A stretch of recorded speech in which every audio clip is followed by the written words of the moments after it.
Hello दोस्तों, स्वागत है आप लोगों का अपने यूट्यूब परिवार अरुण अकेडमी में। आज के टॉपिक में हम लोग पढ़ेंगे बीएस ब्लूम का सिद्धांत, बहुत ही ज़बरदस्त तरीके से, बहुत ही शानदार तरीके से। तो चलते हैं, स्टार्ट करते हैं, बिल्कुल देरी नहीं करते हैं। देखिए, बीएस ब्लूम एक मनोवैज्ञानिक थे जिनकी पुस्तक का नाम ब्लूम्स टैक्सोनॉमी था। कब आया था? तो 1956 में। कई बार अटेंड किया गया है। देखिए, सीटेट का एग्ज़ाम और टेट का एग्ज़ाम बहुत ही अलग होता है। सीटेट के एग्ज़ाम में एकदम पैडागोजिकल आता है और इसमें फैक्ट देता है जो डायरेक्ट आपको सन, पुस्तक, किसका सिद्धांत है, सब ये आप लोग के लिए बहुत ही इम्पॉर्टेंट हो जाता है। तो ब्लूम्स टैक्सोनॉमी पुस्तक किसकी है? तो बीएस ब्लूम की है, बहुत ही इम्पॉर्टेंट है। और कब आई थी? तो 1956 में। ये डेट याद रखिएगा, ये डेट कभी भी मत भूलिएगा, 1956। तो शैक्षिक उद्देश्यों को 3 भागों में बांटा था किसने? ब्लूम्स टैक्सोनॉमी जो पुस्तक था, ये शैक्षिक उद्देश्यों को कितने भागों में बांटे थे? 3 भागों में बांटे थे।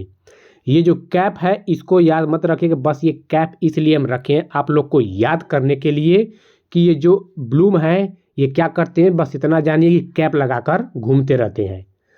तो कैप से यानी कि सी से कॉग्निटिव डोमेन यानी कि संज्ञानात्मक पक्ष होता है, और ए से याद रखिएगा अफेक्टिव डोमेन यानी कि भावात्मक पक्ष, और पी से साइकोमोटर डोमेन जिसे मनोगत्यात्मक पक्ष कहते हैं।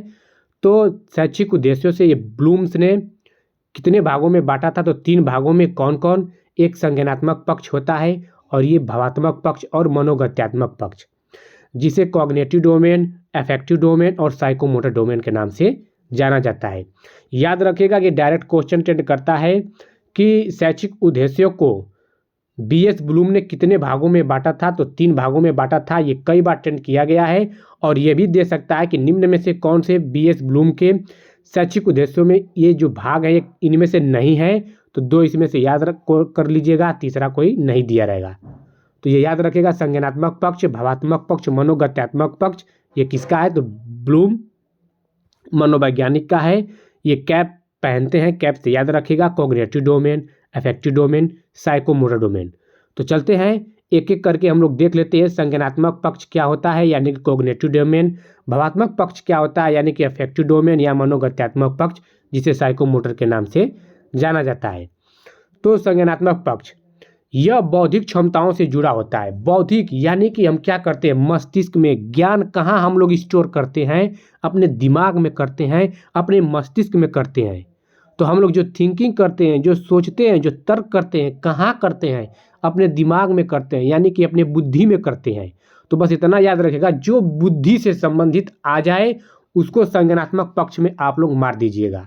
जैसे कि तर्क करना, चिंतन करना, समस्या समाधान आदि के गुण इसमें पाए जाते हैं।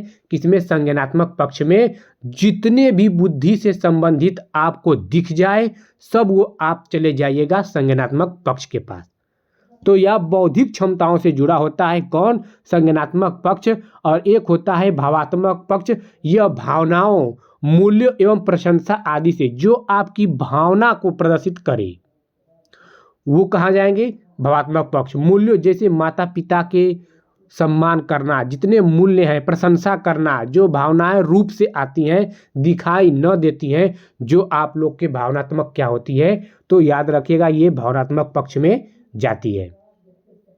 मनोगत्यात्मक पक्ष, इस पे हम लास्ट में एमसीक्यूज रखे हैं, आप लोग को आइडिया चल जाएगा कि कैसे क्वेश्चन टेंड करता है। तो एक होता है मनोगत्यात्मक पक्ष जिसे साइकोमोटर के नाम से जाना जाता है। यह शारीरिक गतिविधियों से जुड़ा होता है। किससे? शारीरिक गतिविधियों से जुड़ा होता है। जैसे हम पानी में तैर रहे हैं, दौड़ रहे हैं, जितनी आप लोग को दिख जाए, जहाँ शारीरिक एक्टिविटी दिख जाए तो मनोगत्यात्मक पक्ष के पास चले जाइएगा। तो अब देखिए, 1 मिनट, ये हो नहीं रहा है। तो कितने पक्ष हो गए? 3 पक्ष। कौन कौन? संज्ञानात्मक पक्ष, भावात्मक पक्ष, मनोगत्यात्मक पक्ष। लेकिन यहाँ पे देखिए, यहाँ से क्वेश्चन ये जो है इसको 5 स्टार बना लीजिए। जितने आप स्टार बना सकते हैं उतना स्टार आप लोग बना लीजिए, क्योंकि संज्ञानात्मक पक्ष के 6 भाग होते हैं। तो जो ब्लूम है वो संज्ञानात्मक पक्ष को कितने भागों में बांटे हैं? तो 6 भागों में बांटे हैं। कई बार अटेंड किया हुआ है, इसको याद रखिएगा। कई बार ये प्रश्न अटेंड किया है और आगे कर भी सकता है। तो संज्ञानात्मक पक्ष कैसे क्वेश्चन अटेंड करता है, संज्ञानात्मक पक्ष के कितने भेद हैं या कितने प्रकार हैं, 6 प्रकार हैं। तो संज्ञानात्मक पक्ष के जो 6 भाग होते हैं भाग हैं वो किस मनोवैज्ञानिकों ने बताए हैं, तो ये ब्लूम्स बताए हैं, याद रखिएगा। तो याद रख कौन कौन है देख लीजिए। ज्ञान, जो याद करना नॉलेज से संबंधित होता है, पहले ज्ञान आता है, उसके बाद बोध आता है जिसे समझ अंडरस्टैंडिंग के नाम से जाने जाते हैं। जब हम याद करेंगे तो उसे ज्ञान कहेंगे, जब हमें ज्ञान मिल जाएगी तो उसे समझ यानी कि बोध कहेंगे, इसे अवधारणा भी कहते हैं। और उसके बाद जब हम तीसरे पे जाएंगे तो अनुप्रयोग, जो हम प्रयोग करेंगे, पहले याद करके समझेंगे, फिर समझने के बाद हम प्रयोग करेंगे, वही अनुप्रयोग कहलाता है, जिसे अप्लाई कहते हैं। अब ये 3 प्रोसेस होने के बाद हम एनालिसिस करेंगे यानी कि विश्लेषण करेंगे। तो विश्लेषण होता क्या है, हम लोग टुकड़ों में बांट कर अलग अलग करेंगे। जैसे कि मान लीजिए आप लोग का यूपी टेट की एग्जाम देनी है, तो आप क्या करेंगे, पहले हर सब्जेक्ट को आप टुकड़ों में बांटेंगे कि हम मैथ को अलग से पढ़ें, सीडीपी की क्लास अलग से पढ़ें, ये ईवीएस, हिंदी, इंग्लिश, संस्कृत अलग अलग, यानी कि पूरी सब्जेक्ट को आप टुकड़ों में बांट दिए। तो वही क्या कहलाता है, विश्लेषण कहलाता है। और उसके 5वां नंबर पे आता है संश्लेषण यानी कि सिंथेसिस, जो आप लोग टुकड़ों में बांट कर पढ़े हैं, छोटे छोटे टुकड़ों में करके उसी को सारे को एकजुट करके समाहित कर देना, वही संश्लेषण कहलाता है यानी कि सिंथेसिस कहलाती है। उसके बाद लास्ट में आता है सभी का प्रयोग करने के बाद मूल्यांकन आता है, जिसे इवेल्युएशन के नाम से जाना जाता है। तो संज्ञानात्मक पक्ष के कितने भाग होते हैं, 6 भाग होते हैं, याद रखिएगा।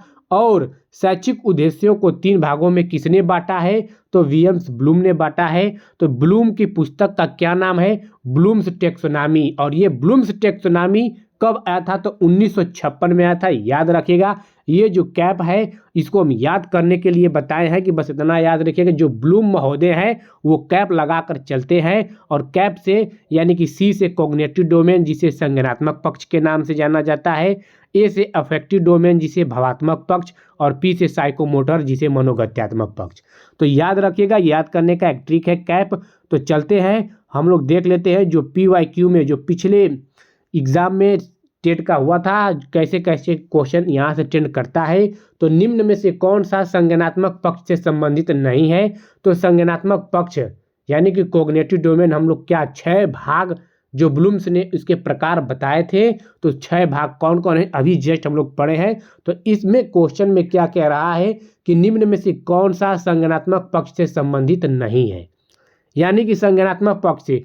तो यानी कि देखिए ज्ञान हम लोग पढ़े हैं, ज्ञान के बाद बोध आता है, उसके बाद अनुप्रयोग आता है, विश्लेषण, संश्लेषण, मूल्यांकन। तो यानी कि बोध भी मूल्य मिल गया, और ऑप्शन नंबर सी अनुमूल्यन, ये हमारा संज्ञानात्मक पक्ष का भाग नहीं है। इसीलिए आप लोग को 6 प्रकार के संज्ञानात्मक पक्ष के जो भाग हैं सब बता दिए हैं डिटेल में। तो ऑप्शन नंबर सी हमारा लॉक हो जाएगा। तो चलते हैं आगे, देख लेते हैं कैसे क्वेश्चन और एक आध गो ट्रेंड करता है। देखिए संज्ञानात्मक डोमेन का सही क्रम कौन सा है, तो सही क्रम अभी जस्ट क्या बताया, पहला ज्ञान होता है, उसके बाद जो ज्ञान को याद करना, याद करके ही हम ज्ञान ग्रहण करते हैं। उसके बाद बोध होता है, जो समझते हैं, जो अंडरस्टैंडिंग होता है वही बोध कराता है, जिसे अवधारणा के नाम से भी जाना जाता है। उसके बाद क्या होता है, अनुप्रयोग आता है, देन उसके बाद विश्लेषण, संश्लेषण, मूल्यांकन। तो याद रखिएगा, देखिए यहाँ पे मूल्यांकन पहले दे दिया यानी कि गलत हो गया।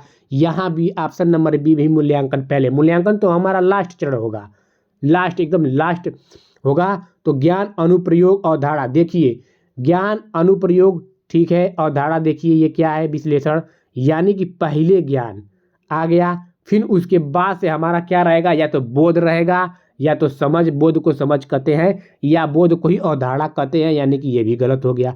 देखिए ज्ञान, अवधारणा यानी कि बोध, उसके बाद अनुप्रयोग, विश्लेषण, संश्लेषण, मूल्यांकन, यही हमारा ऑप्शन नंबर डी क्या हो जाएगा, राइट हो जाएगा। क्योंकि संज्ञानात्मक डोमेन यानी कि संज्ञानात्मक पक्ष का यही हमारा सही क्रम है। तो option number D is the right answer.